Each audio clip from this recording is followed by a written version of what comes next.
grades are less important than people think. Unfortunately, with grade inflation, most places are unimpressed with good grades.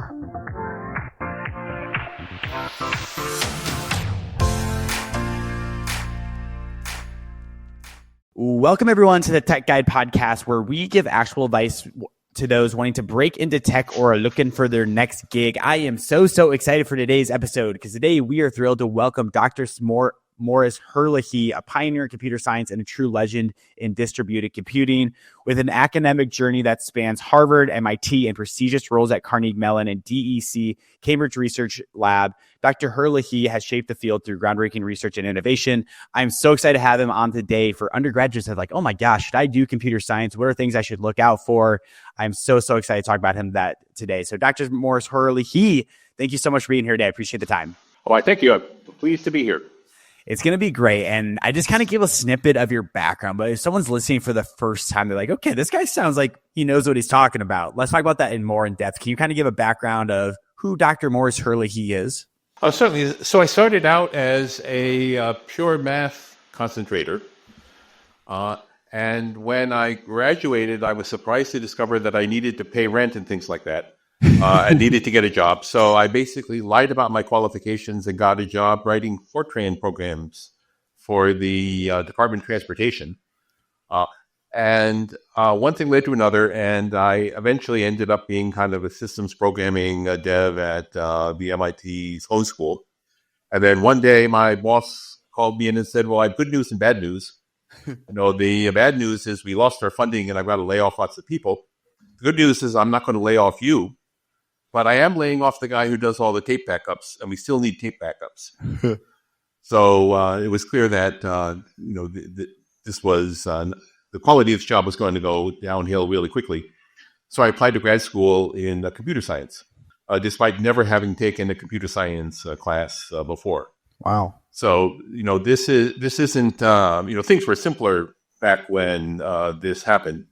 But I think it means that you don't necessarily need to have a conventional background to get involved in computer science. There are many alternative paths that one can take and be successful. Yeah, I do love that background right there on there because I think we hear a lot in this podcast. There are a lot of untraditional ways to get into roles. And for you, it's going back to school. But let's hit on undergraduates that are like, okay, they might be early undergraduates and like, okay, I'm considering computer science as a degree.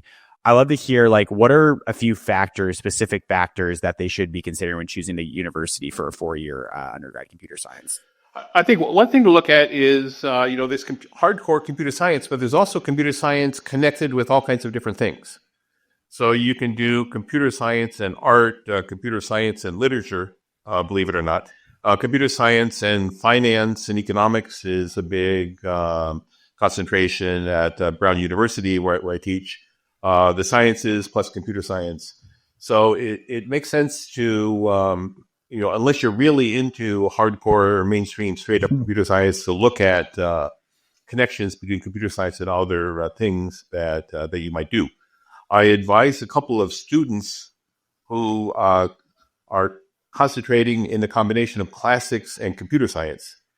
And they won't explicitly say this, but it's clear that mom and dad aren't going to pay for a classics degree unless they also get a computer science degree.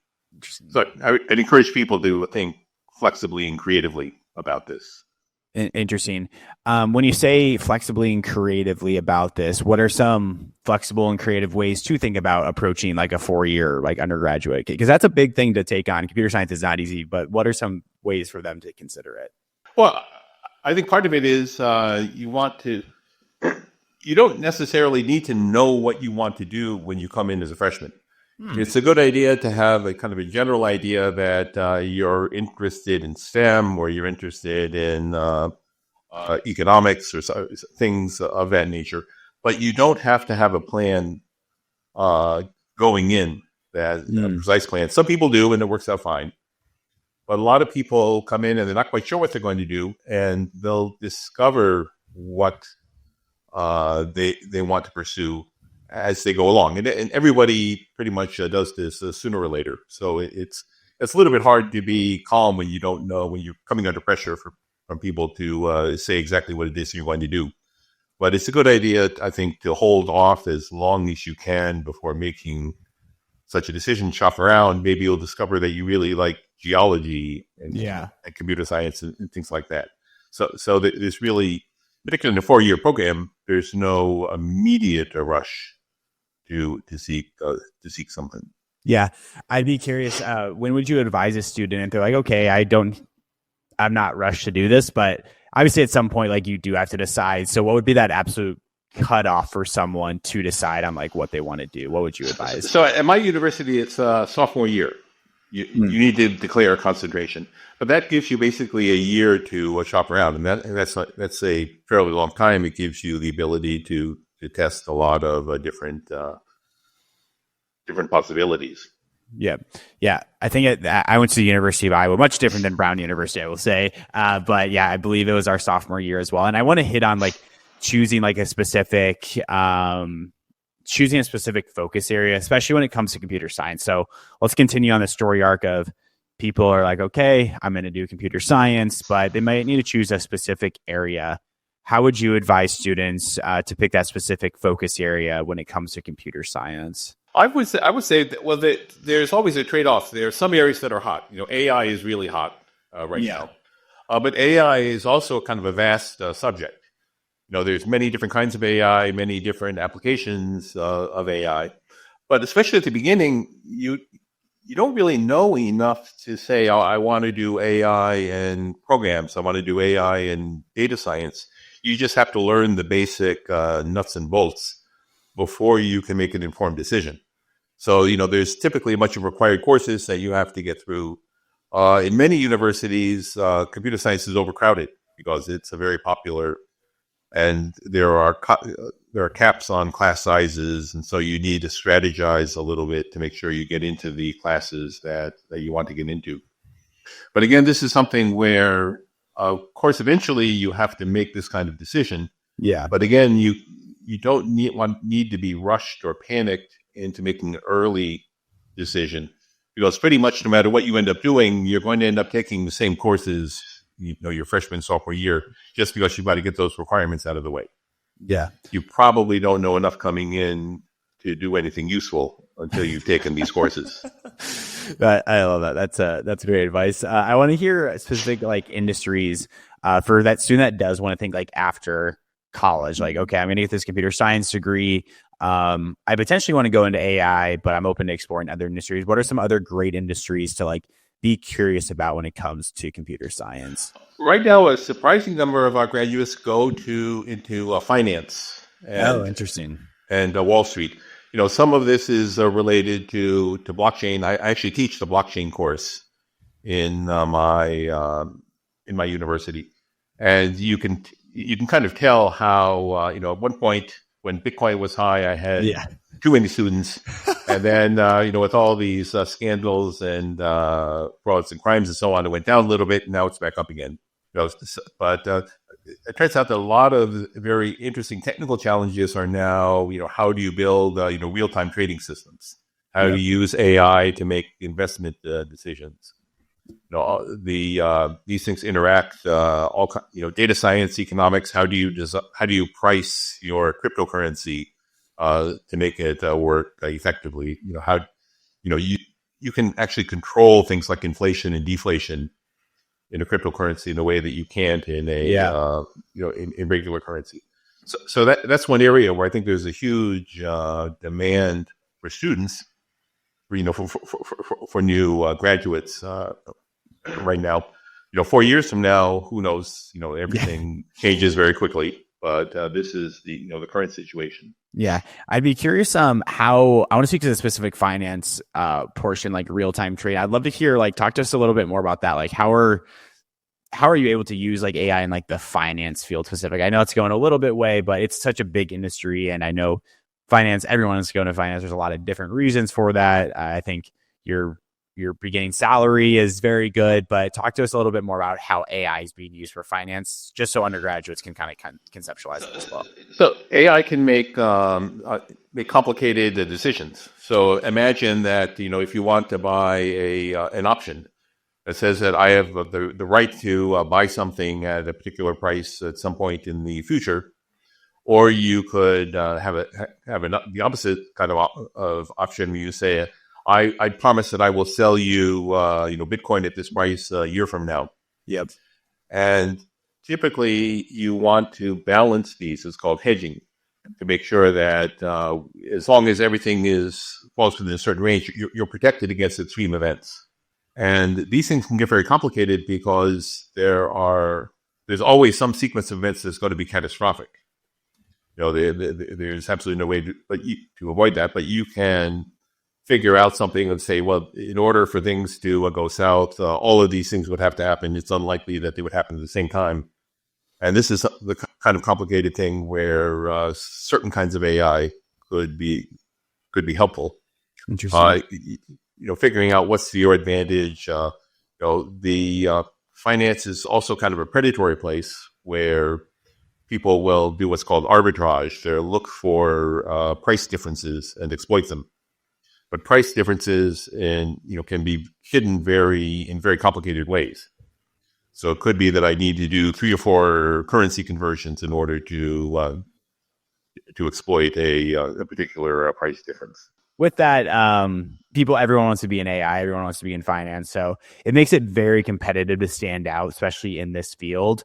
What are some of the top skills undergraduates can start developing today to stand out in that competitive job landscape? Especially, let's talk to juniors and seniors here as well. So perhaps the most effective thing you could do is to get an internship at some place that does this for real.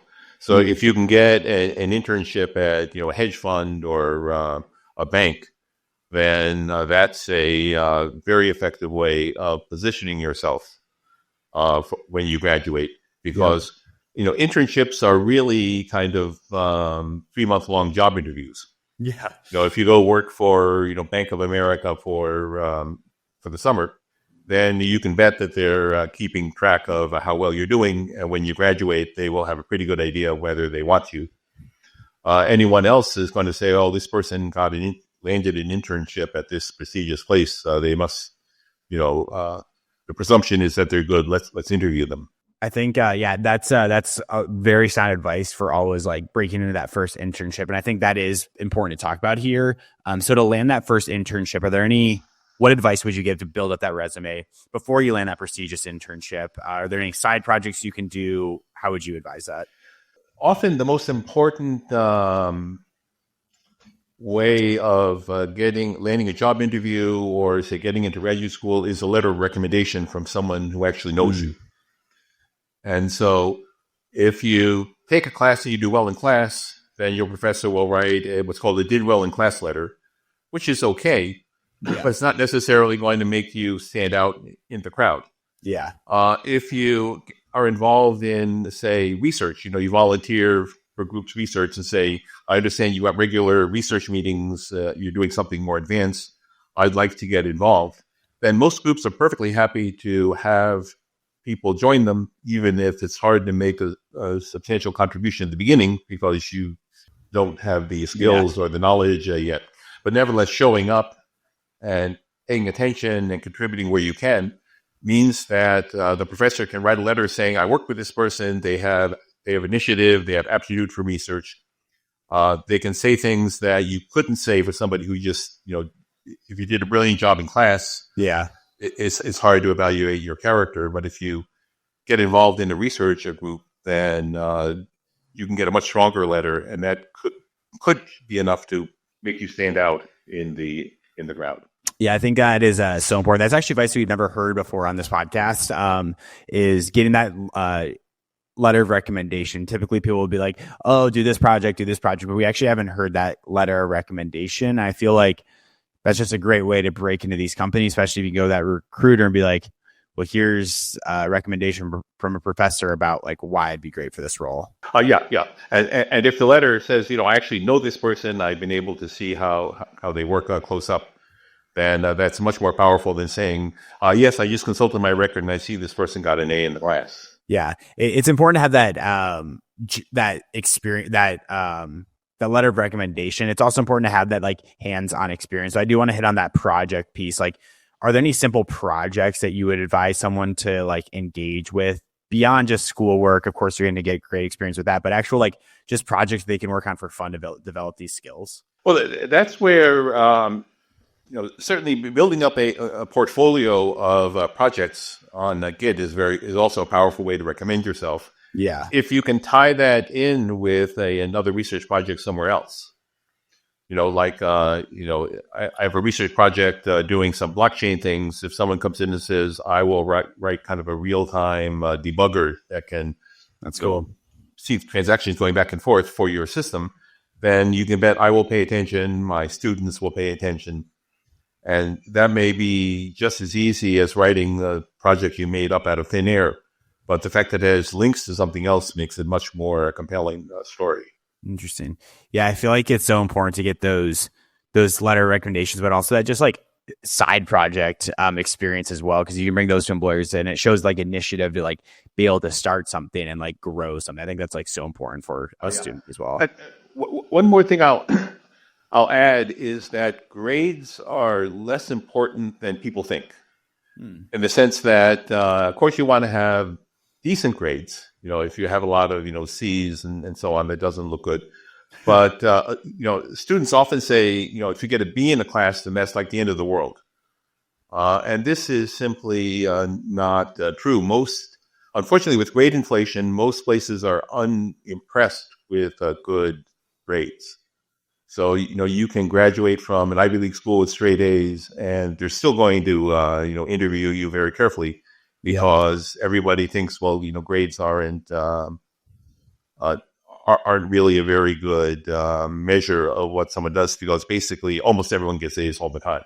Yeah, which is not exactly true, but but nobody's going to go through and say this person got a B plus in software engineering, and throw them out. That would be foolish, and nobody's actually going to do that.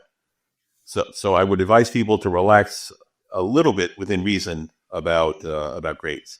Yeah. And in particular, people often boast about saying, "Oh, I've got a 4.0 average," and a lot of employers will look at that and say, "Well, this person with a 4.0 is someone who's unwilling to take risks." This is somebody who's not trying to learn things; they're just trying to polish their credentials. And I have had students who did very well in my class, but they were bound for like a B, and they dropped the class at the end because they want to keep a 4.0. And Interesting. I would not hire a person like that, because the measure has become the goal. Interesting. And that's and I often run into students who really panic about minor grade changes, and it's really important to understand that that's not what you should be worrying about. Yeah, I literally love that advice so much. Just because, like, I feel like even like reflecting on my undergraduate days, which was like 4 or 5 years ago, it's like I remember I was always so stressed about like getting. And I was not a straight A student. Let me just say that right clear. Like, it is no secret I was not a straight A student by any mean. But it was more like, also, what did you do outside of class? Like, I was very involved inside it with volunteering. I also worked, so I think like. Great, you have a 4.0, but like, are you also doing other stuff? I think you talked about that. Yeah. Any place you want to work with is going to be just as interested in your outside activities as they are in your grade point average. And nobody's going to pick a boring person with a 4.0 as opposed to a creative person with a 3.5. Yeah, exactly. A 3.5 that is like done stuff on the side. I think that just builds up that strong candidacy as well. I think there's like a lot of good stuff here for this. I want to ask, of course, grades matter, but like, how much does technical experience matter as well going into that first role? Technical experience always helps. Yeah. Now, of course, it's a cliche that any technical thing you learn is going to be obsolete or not called for in a couple of years. Yeah. And that's true. But if you want to get your first job out of college and they need Python, then it's a good idea to know Python. A year later, maybe nobody will care whether you've kept your Python skills honed. but it's good to be able to do what is in demand right now, but don't mistake it for a kind of a permanent asset. Yeah. Things like Python programming are going to become less and less important as generative AI becomes more prevalent. Yeah. One thing I'm hearing a lot during this interview is like trends, like identify emerging trends. We talked about with like AI. For students that, because we're talking about it now, let's just say a student's listening to this from 4 years, there's gonna be a totally different trend in like 4 years. Like, how would you advise undergraduate students to stay up to date with emerging trends? Like, how do they see those triggers? What's happening in like the macro environment? Oh, well, pretty much, pay attention. You can read blogs. Sometimes, social media. Yeah. You can detect what's important. One thing, we have job fairs, and I always ask students what potential employers ask them about, what they care about, and things like same example. Python was super important a few years ago, and now it's do you know how to craft a prompt for ChatGPT? Can you convince ChatGPT to write that Python program? But it's still, if you get ChatGPT to write the program, you had better read it and make sure it does what you want. Yeah. Because it's very good at writing code, but it's not always. It may not be perfect at understanding what you asked it to do. Yeah, I love that. I think there's I'm not a programmer, but I've like used ChatGPT to like write code for me and like very simple instances that I needed, and it works, but it's not like over the top good. So if you had that underlining program experience, I'm sure you could take that even to another level. Yeah. So it's good for small programs, but if you want to like architect a system, then AI might be able to help you out, but you better not trust it. You better trust but check. Yeah, exactly. It's good. And there's been a ton of great stuff throughout this. I like absolutely love our conversation just around like grades and like looking past that, because I resonate with that so much as well. Just like one or two more questions here for you. Like, when you think about students pursuing a career, like what are common mistakes you see when students are pursuing a career in computer science, and like how can they avoid them? One mistake you might make is specializing too early. So, there is far more computer science than you can take in 4 years. So people always graduate and say, damn, I didn't take any database classes, or I would really like to know how a compiler works. And it's unavoidable that you're going to have these gaps. For sure. But it's a good idea to kind of minimize them, because, it's a cliche that, your precise technical skills are going to become obsolete. You need to be flexible. You need to have a big picture. You need to be able to pivot from writing Python to writing prompts. You may need to learn how JSON works, and then the next year you need to learn how some other equivalent system works. So having a big enough picture that you can be flexible and that you can kind of see if there's a threat to your particular specialization, if you can sense that it's going to be less and less in demand, then you should act proactively and kind of acquire new skills. And if you have a technical role in a company, then sooner or later, if you're any good at it, you'll end up not so much as a frontline developer, but you'll be managing the frontline developers. Yeah. There's strong economic sense, because you'll have a bigger vision. You won't have the motor reflexes to type quite as fast as the new people. And at that point, it doesn't matter whether you've got the, whether you remember the exact Git command to do something that you want to do, but you'll have people working for you who can do that. I love that. And so there, it's not quite as threatening as people think. You'll naturally get some perspective and depth and breadth that should be able to take care of itself as you kind of move up the hierarchy. Nice. I love that. That's really good advice. I want to ask you one more question here. You've given a ton of great advice, but just general advice for those that want to succeed. I'm going to flip it now. If they do want to succeed after school, shortly after school, like what's one piece of advice you give students? Well, I think staying current with the big picture is important. Yep. You want to recognize that it's, if you've been in technical role for like something like 10 years, then you should not be, sitting down, writing the frontline code. You should be managing the people who do that. And, sometimes people ask, should I go to graduate school? And the answer is, well, if you're comfortable being promoted to being a manager of people like you, then you're fine. If that's not what you want, then, going to graduate school and acquiring kind of another layer of expertise is, and that's certainly not for everyone. In fact, it's probably not good for most people. But for some people, that's exactly what they need. Nice. I mean, that's sort of what happened to me. Yeah. Well, what happened to me today is you gave me a ton of great advice. And you gave a ton of great advice just throughout this whole episode. So I want to thank you so much for coming on here. If people are like, oh my God, I need to connect with him and ask him a question, where can they learn more about you and connect with you? You can send me email at my Brown University address. That's easy to track down. Yeah. Thank you so much for being here today. Thank you for the advice throughout the episode. So everyone, please go reach out. Thank you so much. Thank you for inviting me.